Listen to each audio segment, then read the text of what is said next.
Mas e aí?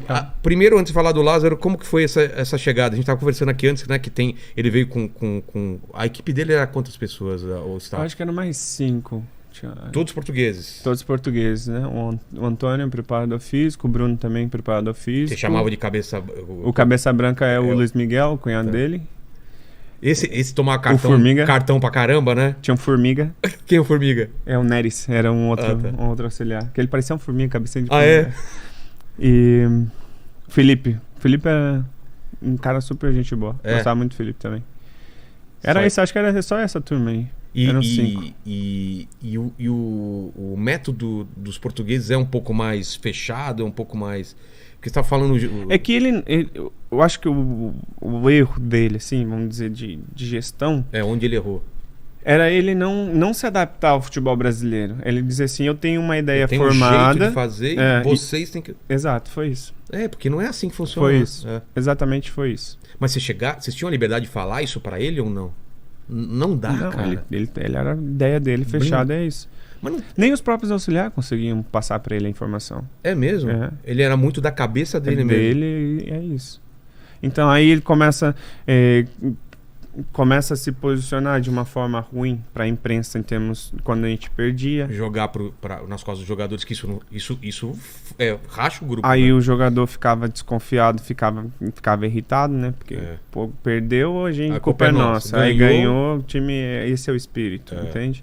Então teve muito isso e não foi uma vez. Ele se posicionava assim porque é a personalidade dele, né? Eu lembro aquela... Sabe quantos eu tenho no banco e tal? Essas coisas não se fala, né, cara? Se eu pudesse, eu tava treinando não sei quem, né? Que ele falou. Pra torcida... E mesmo assim é engraçado, não, né? E mesmo assim a torcida ainda falava. A torcida tava apoiando Tava apoiando, Mas de método, assim, era mais pesado, igual, treino? O que tinha de diferença? A gente teve pouco tempo de trabalho, depois nós tivemos algumas semanas, a gente aumentou muito a carga, nós fizemos uma parte física com eles, mas a gente treinava pouco, eu acho que isso a gente fazia um tipo de trabalho específico que não era o ideal. Às vezes você precisa fazer algo tático pro jogo, né? Treinar um esquema tático. Nem quando ele chega, a gente vai jogar a semifinal contra o São Paulo, o Fagner machuca, a gente joga com 3 zagueiros que a gente nunca tinha treinado na vida. Num jogo importantíssimo. Numa semifinal contra o São Paulo. Foi aquele que tá chovendo pra caramba? Isso. O gol sai logo no começo. Isso. Depois teve outras situações que nós jogamos com linha de 5 que a gente não tinha treinado e não estava acostumado. Aí teve um dia que ele disse, olha, eu já entendi que não funciona. Aí chega outro jogo, linha de 5 de novo. Entende? Então, isso ia irritando o próprio jogador, né? Porque você fala, poxa... E mesmo assim vocês entregaram, né? Mesmo assim, cara. Por isso que eu falo que o grupo era muito forte. Porque no início, quando nós temos um começo conturbado, né, foi vendido para a imprensa, para o torcedor, que nós estávamos fazendo um complô para derrubar o treinador. Exatamente. E que a torcida uma panelinha dos mais velhos para derrubar o treinador. E nunca teve isso, muito pelo contrário. Vocês se uniram e falaram, a gente tem que fazer pela gente. Vamos fazer o que for. Independente se a gente gosta ou não do cara. É o Corinthians e a nossa carreira, né? Era o que nós falávamos internamente, era isso. No final era por nós. Dava para perceber que teve essa entrega mesmo, cara. E tem, porque esse é do perfil nosso, né? Dos atletas que estão ali. Aí chega agora o Fernando, a gente melhorou o ambiente, porque é um cara que o pessoal dele, ele dá abertura para falar. Ele quer te ouvir, ele quer entender como a decisão é dele, mas sempre. Isso uma conversa que eu tive com ele, falei, Fernando, agora você é o treinador, se decide. Ele falou, comigo ele teve essa conversa e ele teve com outros jogadores, mas comigo ele disse assim, eu vejo você jogando aqui, aqui, aqui e aqui. Qualquer uma dessas posições eu te vejo no início, né? Da temporada. No meio campo, né? Na direita, na esquerda e tal, aqui. Mais recuado, mais... Isso. Eu te vejo nessas posições antes de começar o ano.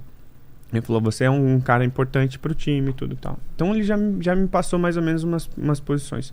Eu não comecei jogando. Aí teve um dia que ele me chamou na sala e ele disse, olha, eu vou te trazer pro treino pra gente fazer a parte tática, você não vai começar jogando, tá? Então eu já sabia que não ia começar. Falei, Fernando, você é o treinador, tá tudo bem. Mas o treinador sempre avisa quando você não vai jogar, né? Ou o VP às vezes não avisava, você ia saber na hora? Teve dia que a gente ficou sabendo 2 horas antes do jogo quem ia jogar. Cara, isso aí você nem prepara mentalmente pra aquilo. Teve uma época que a gente sabia na última reunião. Então o jogador precisa saber, né? Com certeza. Até você, tipo, você não vai entrar jogando, mas... Você já sabe que você tá no jogo, você tá no jogo. Preparação é igual. É igual, né? Então, esse lado humano de dizer assim, tá tudo... ele não vai conseguir agradar todo mundo. Pô, jogam 11 só, nós temos 32 jogadores, 35 eu acho. Como é que ele escala 11? Então é difícil pro treinador, né? Exato. E aí ele disse, olha, eu te vejo aqui e tal. E muitos jogos, teve jogos que eu comecei jogando, teve outros jogos que eu não iniciei, agora eu tenho jogado mais.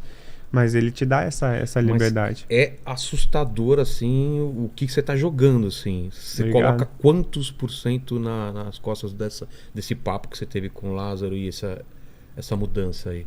Porque o Renato, cara, já deve te falar isso. O Renato tá jogando mais por sua causa, né? A tua mudança ajudou pra caramba também o Renato, né? Sim, o Renato é gênio. O Renato é craque. Não, o Renato, cara, ele tá num outro... Ele tá no outro nível. É incrível, cara, é incrível. É gostoso de ver ele jogando, né, cara? Ele tá no outro nível. E o teu futebol tá ajudando ele onde potencializa, você tá jogando. Porque a gente procura estar perto. Vocês têm essa conversa? Teve durante o jogo mesmo, às vezes o Renato até falava, não, a gente tem que jogar junto, tem que jogar próximo, a gente tem que jogar junto. Porque a gente consegue se entender, ele é um jogador muito inteligente. E eu tenho por característica também de me aproximar dele, de dar passe, de estar próximo, de fazer 1-2. Então eu acabo potencializando ele nesse sentido, né? E aí eu comecei a jogar e comecei a desenvolver, tô num bom momento. E aí você falou, qual foi a mudança?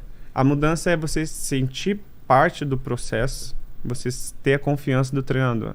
Faz diferença mesmo? Total. Por que faz diferença ter a confiança do técnico? Porque muita gente tem que falar, se o técnico confia ou não, você vai lá e faz seu trabalho. Por que faz diferença? Porque faz diferença. Porque assim, se você jogar mal, você sabe que o treinador tá contigo.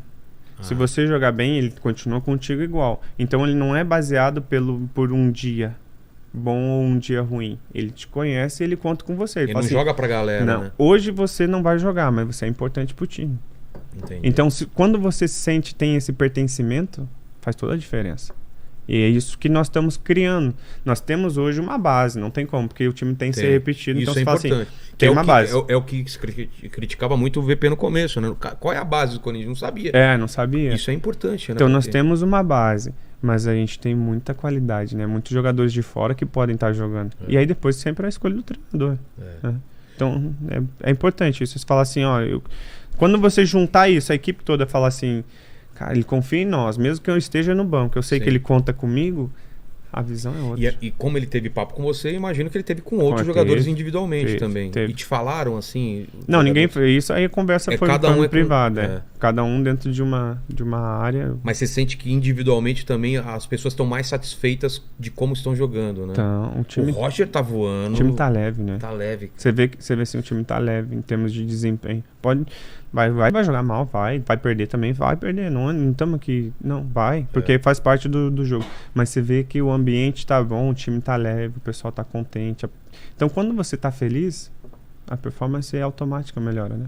É isso que você falou assim, se tiver que entrar no segundo tempo eu entro, se for, tipo, quer deixar mais defensivo, mas mudar o esquema de tático. Pra você, é isso mesmo, cara? É o time e, tipo, você vendo no banco, você fala, não, cara, pra esse jogo foi melhor mesmo. Você consegue ter essa... Eu consigo ter essa leitura. É? Eu faço parte de uma equipe, né? Assim, quando você tem... Porque jogador quer jogar também, Todo mundo quer jogar. Mas o treinador tem que escolher 11. Exato. Aí, às vezes, você não é escolhido, você vai ficar de bico, vai ficar de birra, vai ficar falando mal do treinador, vai criar um clima ruim. Por quê? Se você não tá jogando... Talvez tem outro que tá jogando. Tem outro que tá jogando, você tem que respeitar o teu companheiro. Né? Senão fica muito fácil, né? Você fica muito eu. Como você tá no esporte coletivo, quando você não joga, você tem que apoiar quem tá jogando. E tá tudo bem. Cara, mas você pode até levantar os números dele, são impressionantes os números, né? Eu tava vendo... Eu mandei pra você ontem que ele foi líder de estatísticas defensivas no último jogo do Corinthians. Exato. Passei a ser caça-craque, que eu falei. Exterminador de craque, né?